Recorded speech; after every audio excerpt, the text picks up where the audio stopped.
Hello everyone, कैसे हैं आप लोग। मैं आशा करता हूँ आप लोग सब अच्छे हो और मेरी वीडियोस को एंजॉय भी कर रहे हो। दोस्तों, हर एक वीडियो बनाने के लिए मैं बड़ी ही मेहनत लेता हूँ।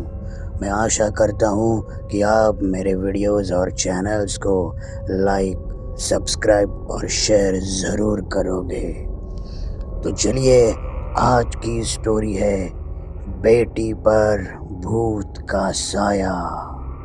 ये कहानी एक छोटे से गांव की है जहाँ एक प्यारी सी छोटी बेटी जिसका नाम पूजा था, वो अपने माता पिता के साथ रहती थी। पूजा हमेशा हंसमुख और बड़ी ही चुलबुली थी, लेकिन हाल के कुछ दिनों में उसके व्यवहार में अजीब सा बदलाव आ गया। वो अक्सर अकेली रहने लगी और उसके चेहरे पर एक अजीब सी उदासी छा गई। उसके माता पिता ने इस पर बिल्कुल भी ध्यान नहीं दिया।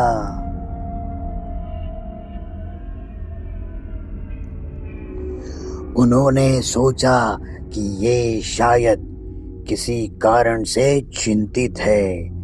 एक रात पूजा अपनी माँ के पास गई और बोली, माँ, मुझे यहाँ अकेले रहना बहुत डरावना लगता है।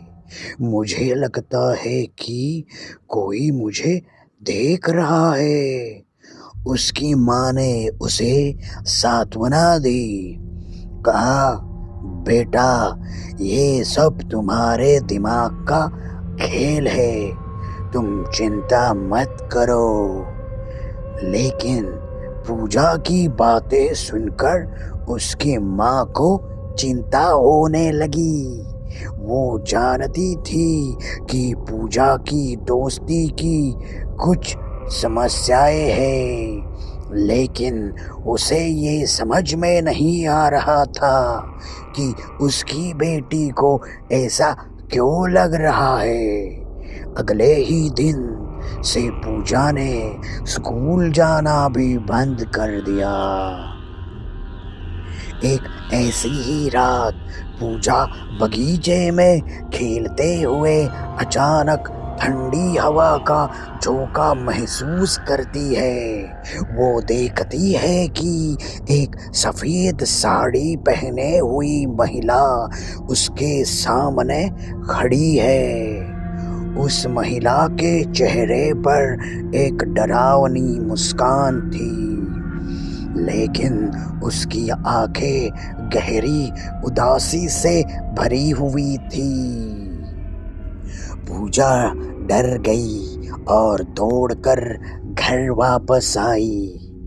जब पूजा ने अपने माता पिता को बताया तो उन्होंने सोचा कि वो बस यूं ही डर गई है, लेकिन पूजा की हालत दिन ब दिन बिगड़ती गई।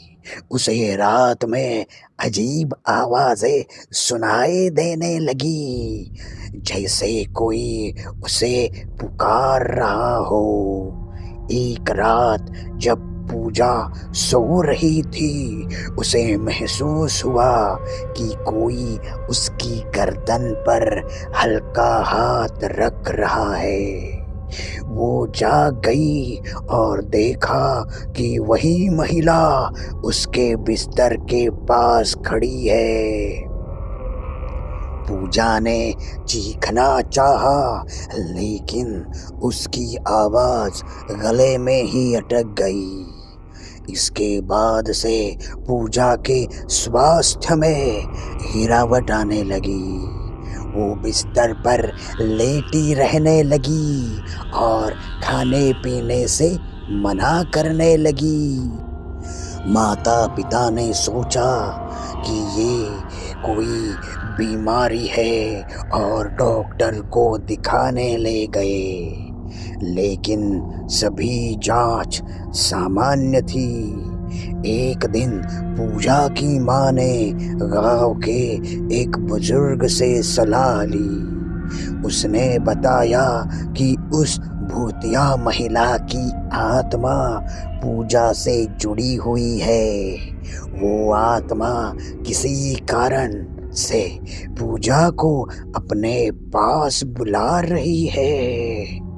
पूजा की माँ ने गांव के पंडित से संपर्क किया, जिन्होंने पूजा के लिए एक पूजा और यज्ञ का आयोजन करने का सुझाव दिया। पंडित जी ने पूजा के लिए एक रात का विशेष अनुष्ठान आयोजित किया। उस रात पूजा को फिर से वही भूतिया महिला दिखाई दी, लेकिन इस बार महिला की आंखों में एक अलग तरह की चमक थी। पूजा ने उसे पूछा, आप मुझसे क्या चाहती है? महिला ने कहा, मैं अपने बेटे की आत्मा को शांति दिलाना चाहती हूँ। उसने मुझे छोड़ दिया और अब मैं अकेली हूँ। पूजा ने समझा कि वो महिला अपने बेटे की तलाश कर रही है। उसने पंडित जी की मदद से उस आत्मा की शांति के लिए प्रार्थना की। इस प्रक्रिया के बाद पूजा ने महसूस किया कि भूतिया महिला की उपस्थिति धीरे धीरे कम हो रही है। कुछ समय बाद पूजा पूरी तरह ठीक हो गई। गांव वाले कहते हैं कि उस महिला की आत्मा को शांति मिल गई और पूजा की जिंदगी फिर से खुशहाल हो गई। आज भी गांव में लोग पूजा की कहानी सुनाते हैं और मानते हैं कि अगर किसी की आत्मा को शांति नहीं मिली तो वो किसी की खोजती रहती है।